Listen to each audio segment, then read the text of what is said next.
Queen Seraphina of the Arlen Dominion was the most admired being in the galaxy. Her beauty was known across 100 worlds. She had silver eyes that seemed to glow like 2 small moons, and long blue hair that flowed like light through water. Her voice carried grace and command, and her people believed no one was above her. For years she ruled with wisdom, but also with pride. She believed the human race was weak and unrefined, too emotional to belong in the high councils of the galaxy.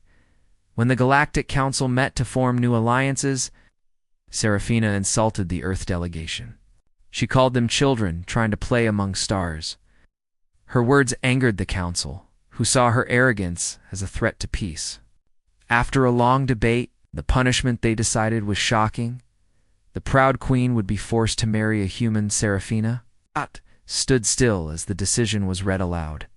For the first time in her reign, her voice trembled. She wanted to refuse, but the council had spoken. Her people could not risk rebellion, and she could not defy them without losing her throne. It was the first time she felt powerless. The chosen human was Captain Elias Ward.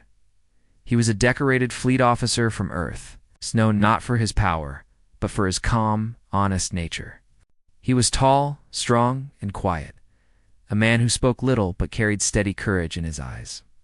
He didn't want this marriage either, but he understood duty. When he was told he must marry the alien queen to preserve peace, he simply said, "If it will stop another war, I'll do it." On the day he arrived on the Arlen capital world, millions of eyes watched. Alien nobles whispered as the human walked down the glowing ramp of his ship. His uniform was plain compared to the golden robes of the Arlen soldiers, but he carried himself with confidence.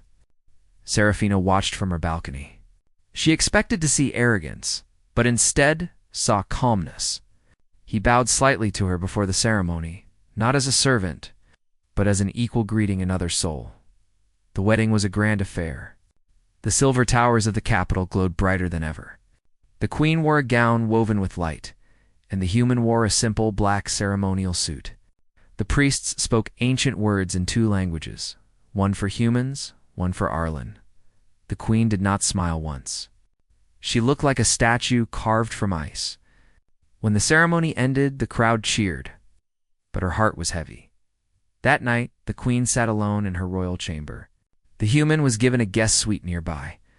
She expected him to demand entry or try to speak with her, but he didn't. He stayed quiet.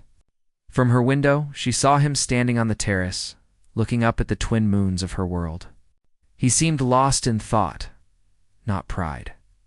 That small thing surprised her. Days turned into weeks. Life in the palace changed. The queen continued her royal duties, ignoring the human as much as possible. She told herself he was just a symbol, a punishment she had to endure. But the human, Elias, was not like the other diplomats she had known. He never tried to impress her or ask for favor. He spent his time helping palace workers, learning about her world's customs, and listening when people spoke. One day the queen found him building something in a quiet corner of the palace courtyard. He was surrounded by soil, seeds, and strange green plants. She frowned. "What are you doing, human?" she asked. Elias smiled slightly. "I'm making a garden. A small one. On Earth, green things make people feel at peace." She looked at the tiny sprouts pushing through the soil and shook her head. "Plants do not grow well here. This city is metal and glass. Nothing natural survives long, and we'll give them a chance," he said calmly. "Everything deserves a chance."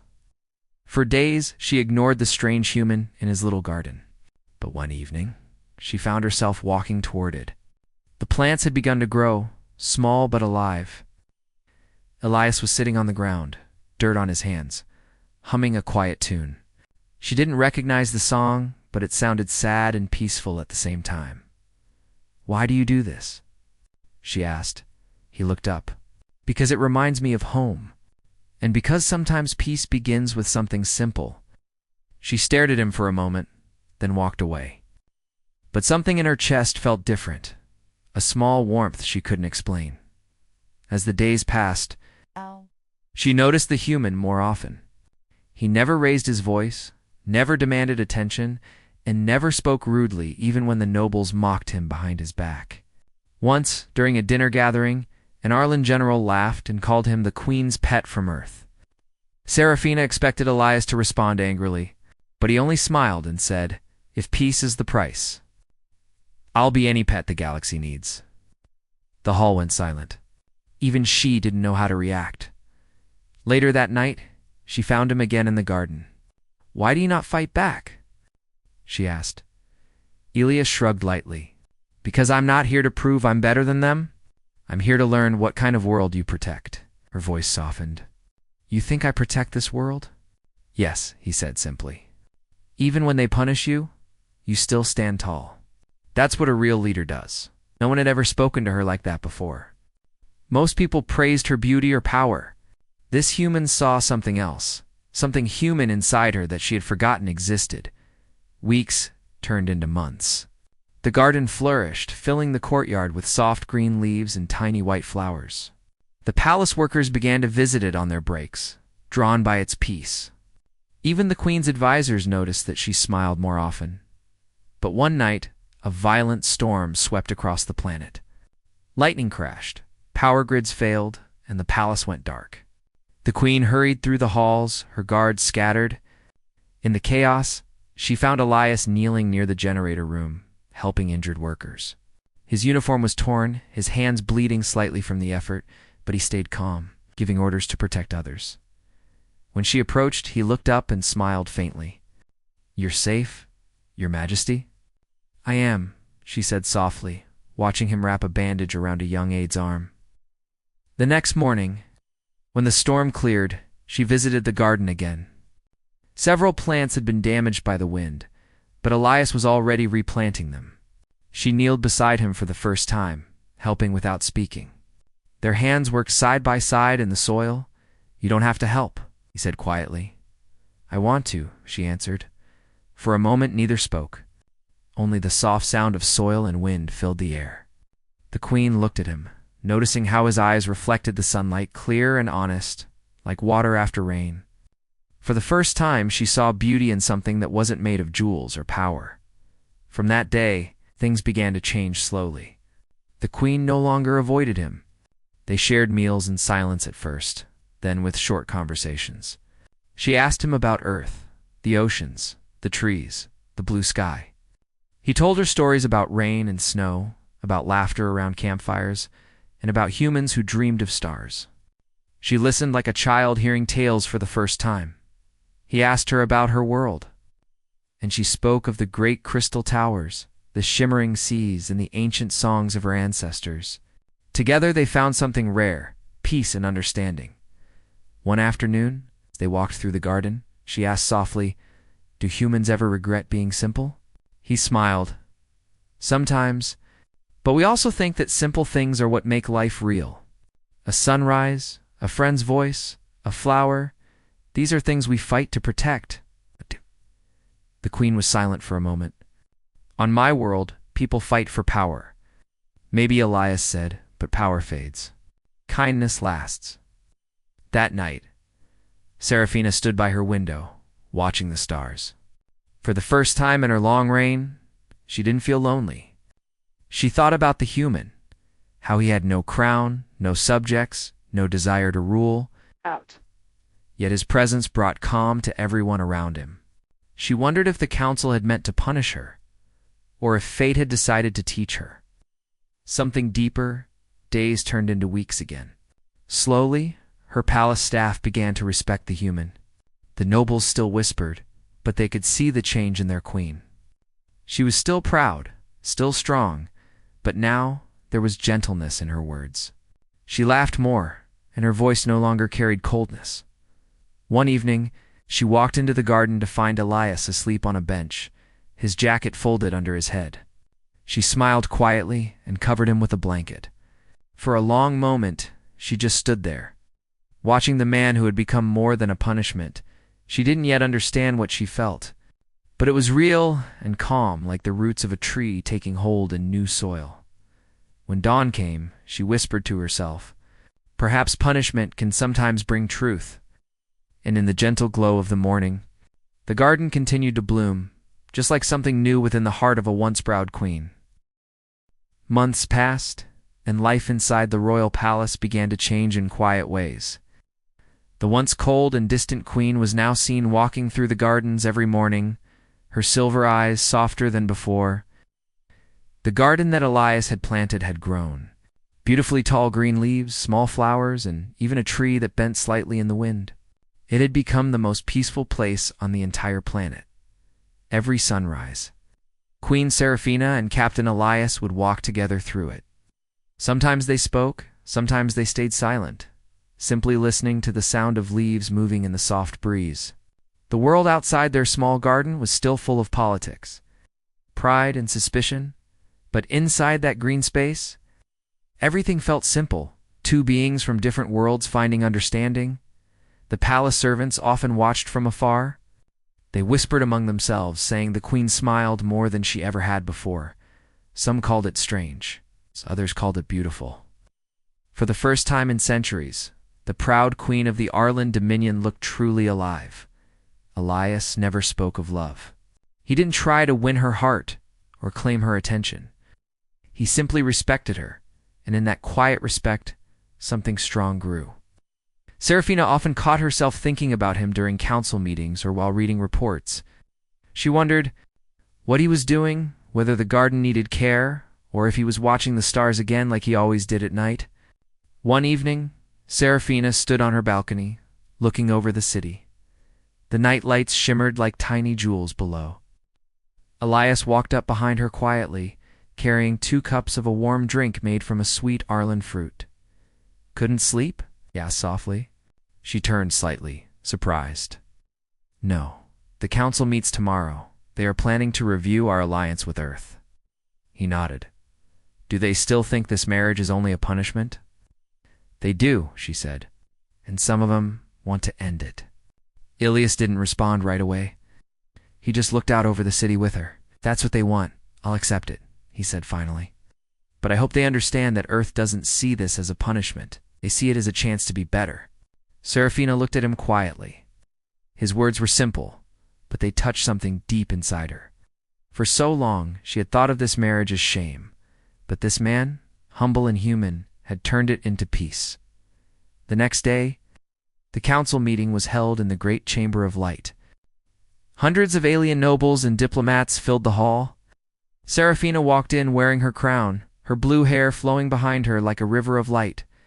Elias stood beside her, dressed in his Earth uniform, calm and steady as always. The council leader spoke first. "Your Majesty," he said loudly, "this experiment has gone on long enough. The human is no threat, but neither is he fit to stand beside you. Many believe the punishment should end." The queen looked around. Every face waited for her to agree.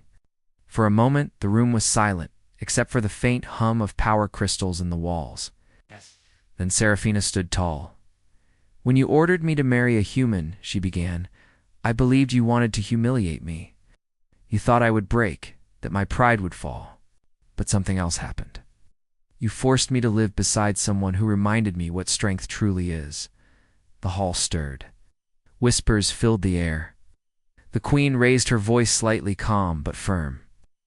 "This human, Elias Ward, has more honor in his silence than most of us have in our speeches. He taught me that peace is not made by pride, it is made by understanding." The council leader frowned. "Your Majesty, are you saying you—" "I am saying," she interrupted gently, "that this union you called a punishment has taught me more about leadership than all my years on the throne.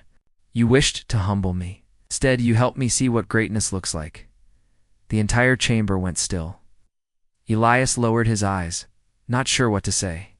He hadn't expected her to defend him. After the meeting, as they walked through the long crystal halls, Seraphina turned to him. "I hope you are not angry," she said softly. I spoke from my heart." Elias smiled. "I could never be angry at honesty, Your Majesty." She paused at that. "Your Majesty." He still called her that, even now, after everything. She wanted to tell him he didn't have to. But the words stayed unspoken. Over the next few weeks, tension grew across the Dominion. Some nobles admired the queen's courage. Others called her weak for showing emotion toward a human.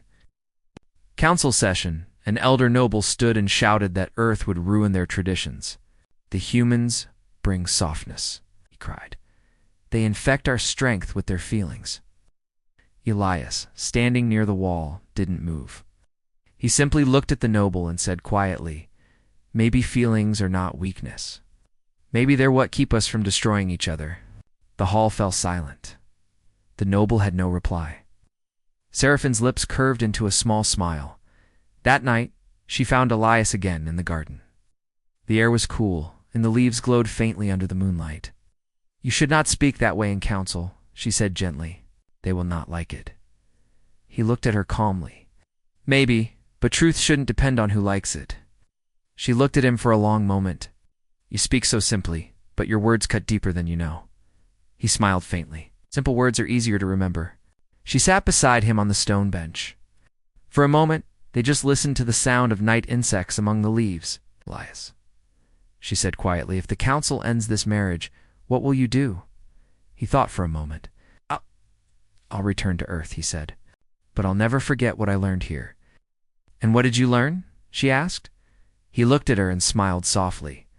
"That not all queens wear crowns of gold. Some wear hearts made of light, even if they don't know it yet." Her breath caught slightly, and she turned her gaze toward the stars. For a long time, neither of them spoke. Days later, an emergency message arrived at the palace. A nearby world, once loyal to the Dominion, had declared rebellion. Their leader claimed that Queen Seraphina had betrayed alien honor by falling in love with a human. They demanded her removal. The palace guards prepared for war, but Seraphina refused. "No blood will be spilled because of pride," she said. She ordered a diplomatic envoy instead, and against the advice of her generals, she chose Elias to accompany her. The journey was tense. The rebel world's surface was covered in gray storms and electric clouds. When they landed, a crowd of angry aliens surrounded them, shouting accusations. Seraphina walked forward without fear, her voice calm. "You call me a traitor," she said, "but I have done nothing but seek peace. You call this human weak, but he has shown more courage than many of our warriors. He stands beside me not because he must, but because he chooses to." The crowd quieted. Then Elias stepped forward. "We are different," he said, "but that's what makes peace worth fighting for. You can hate me if you want, but hatred will not plant a single tree, heal a single wound, or bring back a single life." The rebels lowered their weapons slowly. Ow. His words were simple, but they carried truth. The rebellion ended not with fire, but with understanding. When they returned home, the entire galaxy heard of it. The queen who was punished with a human had saved 2 worlds through compassion instead of war. When they returned to the palace, the people cheered. Flowers were thrown into the streets.